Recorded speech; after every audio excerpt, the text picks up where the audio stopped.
Hello, we are going to look at cohort studies in this session. Cohort studies are actually very important because they allow us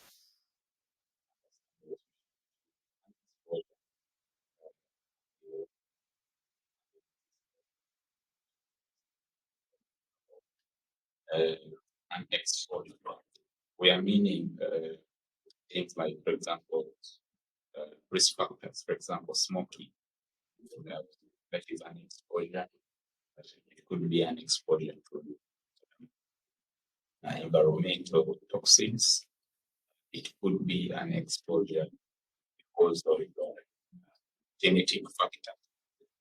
It could be because someone has been injected with a drug or a medicine. These are all exposures.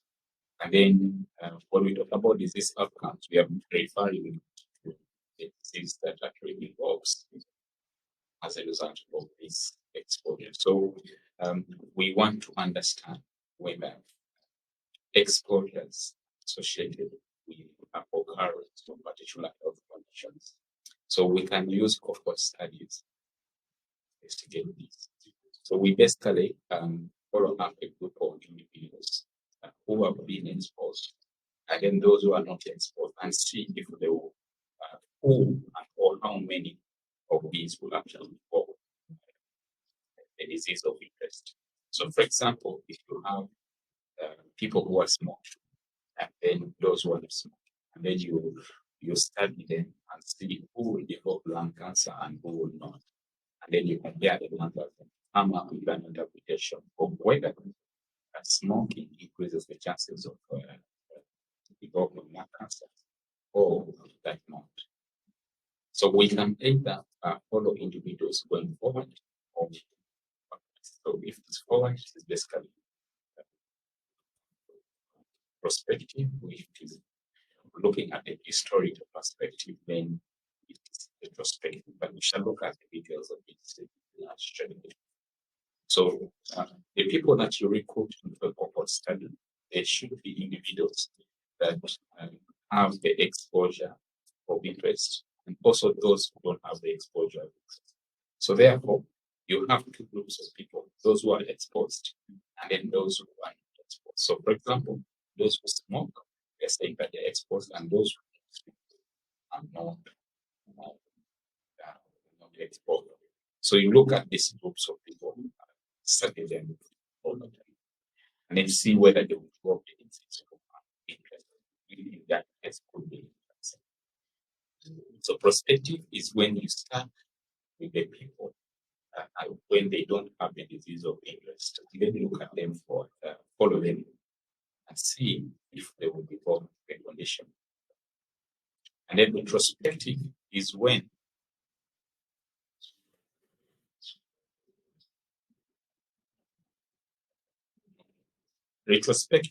when we identify for people who already have the disease of interest, and then look backwards, take out their history or medical history and see if in their medical history there are potential risk factors that put them at risk of developing a disease that they already have.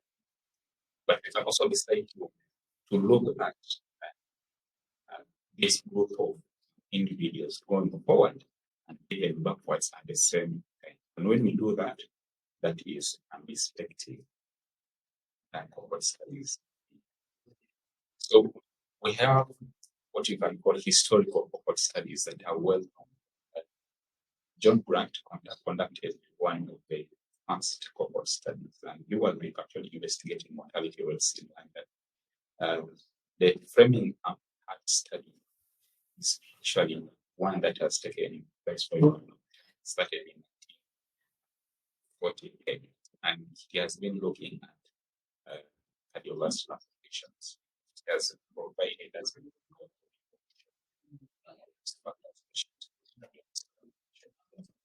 some of the interventions come from this very study. And then the nurses health study also started in 1976 and has also contributed a lot in improving So we can use cohort studies to identify risk factors for particular conditions, and also the protective factors for particular conditions. And then it can also help us understand the natural cause of a particular.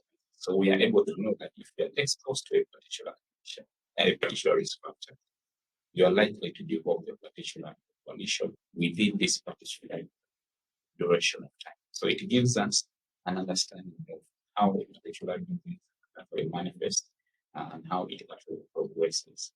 But still, we can also use it to evaluate interventions. So if you have interventions, public health interventions, and then we're looking at whether people who are enrolled or who are in an intervention A are going to survive longer than, or are not going to develop with a condition B compared to uh, a group of people who are receiving an intervention C, whether they're going to get a disease of interest B. So this is actually very, very important for us to know whether um, which intervention actually works, which intervention actually plays a very important role to produce the disease of interest.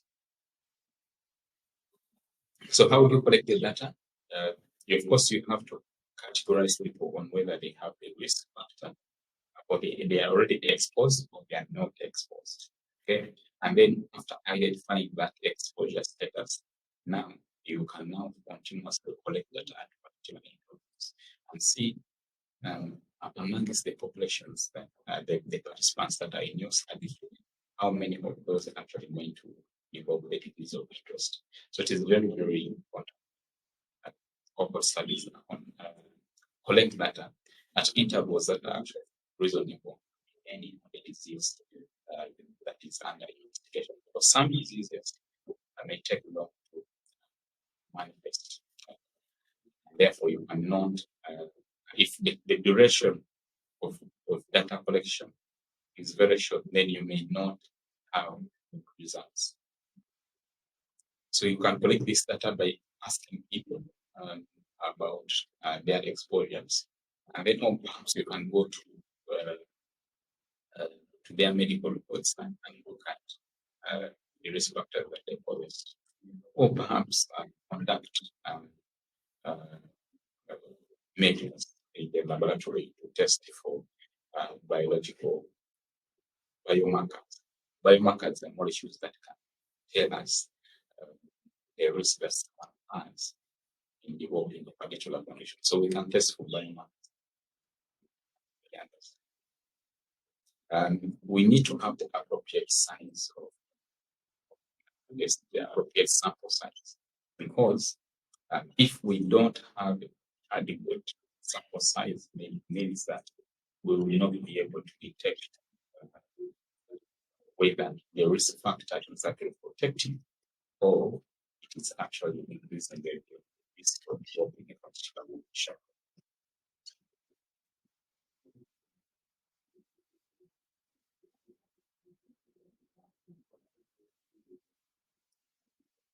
So, cohort studies are actually very important because they allow us to understand the relationship between particular exposures and the health outcome that we actually investigate. One of the reasons that happens is that there are many factors that can handle condition. But then, how do you narrow it down? That perhaps this would be the fact that is increasing the risk for developing this condition.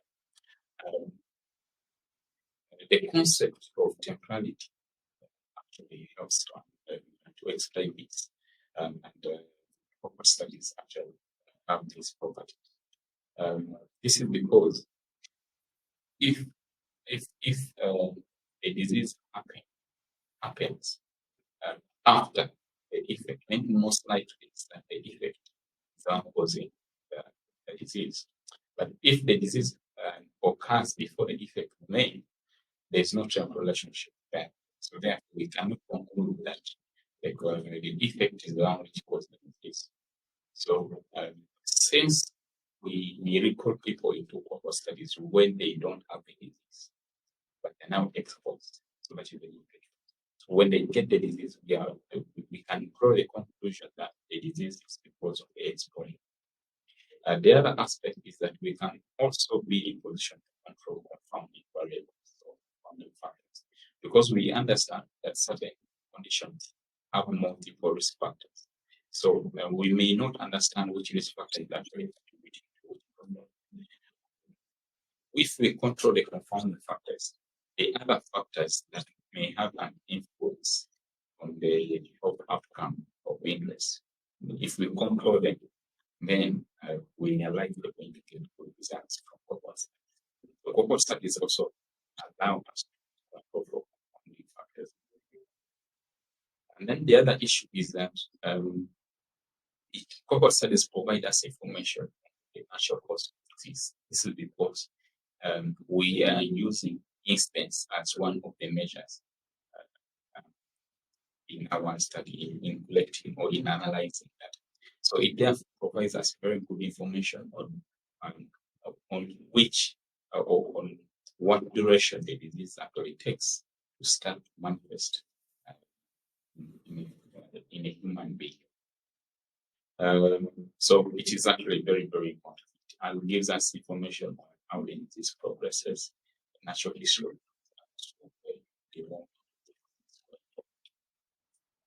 The issues with cohort studies is that the people who we may select into our study may have may not actually know their exposure status sometimes. So there's another problem of selection bias. Okay, so if you cannot clearly put someone in either exposed or the non-exposed, that causes a bias. You can call that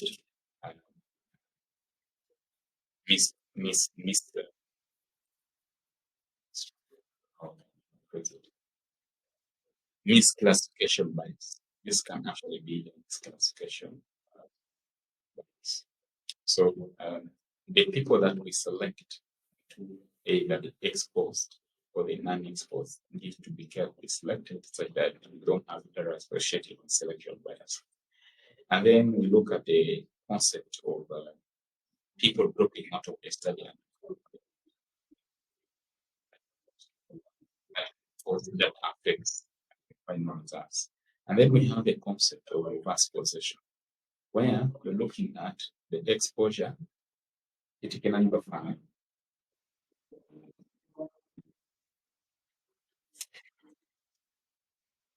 such very fast.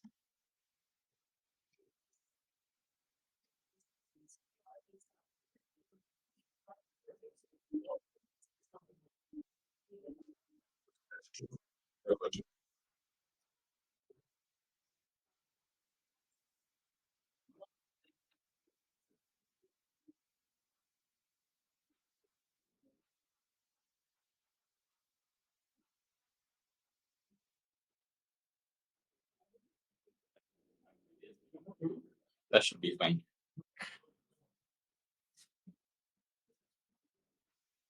So the concept of reverse causation is when you have a disease that you are actually investigating again affecting the exposure, and therefore this affects the final accuracy of the results of your study. An example can be you want to investigate the impact of physical activity on the development of cardiovascular conditions. But the cardiovascular condition, if someone has cardiovascular disease,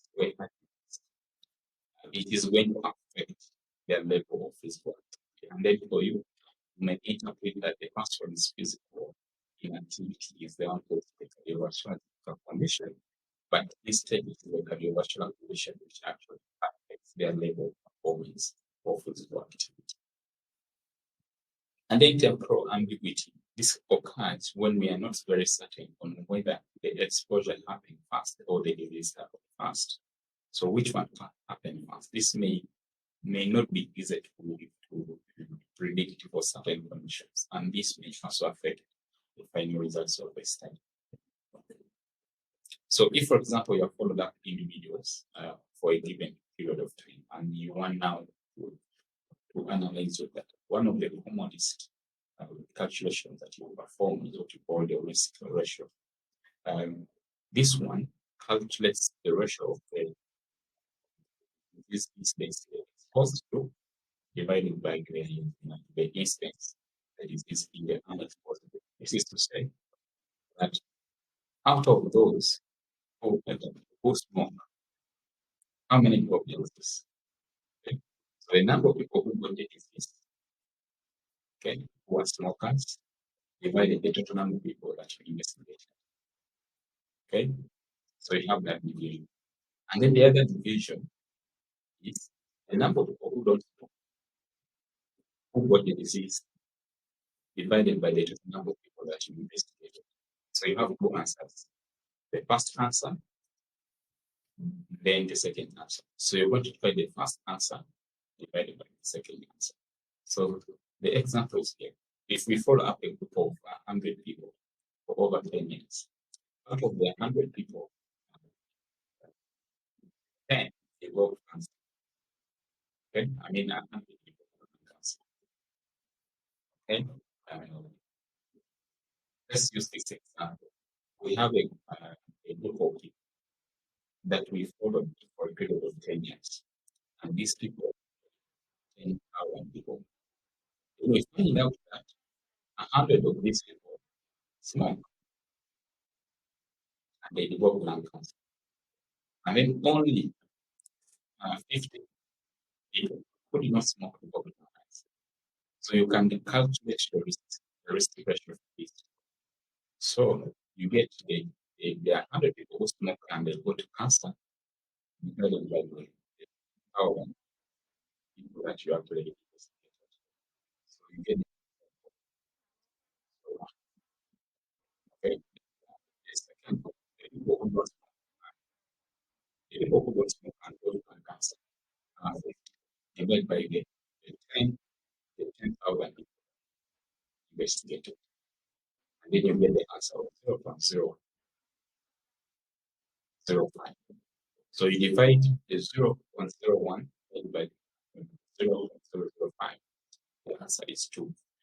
So what does this 2 tell us? It 2 means that people who smoke have twice the number of chances for developing cancer compared to those who don't smoke. So the chances of smokers developing cancer is twice as high as those who don't smoke. But if we got an answer that smoking has no relationship with lung cancer, if we got an answer which is more greater than 1, it could mean that the exposure actually increases the risk of getting the disease of others, which in this case was lung cancer. So we got the answer 2, meaning that the exposure increases the health outcome investigated. So smoking increases the chance of. If we put an answer which is less than, means that the exposure because it decreases the risk of. So we can also perform analysis in cohort studies. We can, for example, understand the relationship between development, the time that is taken for development of a particular condition of that we are investigating. So those analyses can be called survival analysis. We can also look at multivariable regression. With this, we can investigate the relationship between exposures and outcomes of interest while managing even controlling the confounding variables. Remember, the confounding variables affect the outcome of interest that we're investigating. So if we can control them, then we know that actually this effect is because of this exposure. So it is very important for us to manage those variables. So we can use multivariate population to be able to grow sensitivity analysis. This is when now uh, you can control other and create other scenarios or even control the uh, other factors and then determine uh, the extent to which the results can be influenced if you change the factors in one way. So therefore, it is very important for us to understand that cohort studies are very important in public health and epidemiology because it helps us to understand those factors associated with such as cancer, cardiovascular conditions, and diabetes. We can also apply it to the modification of genetic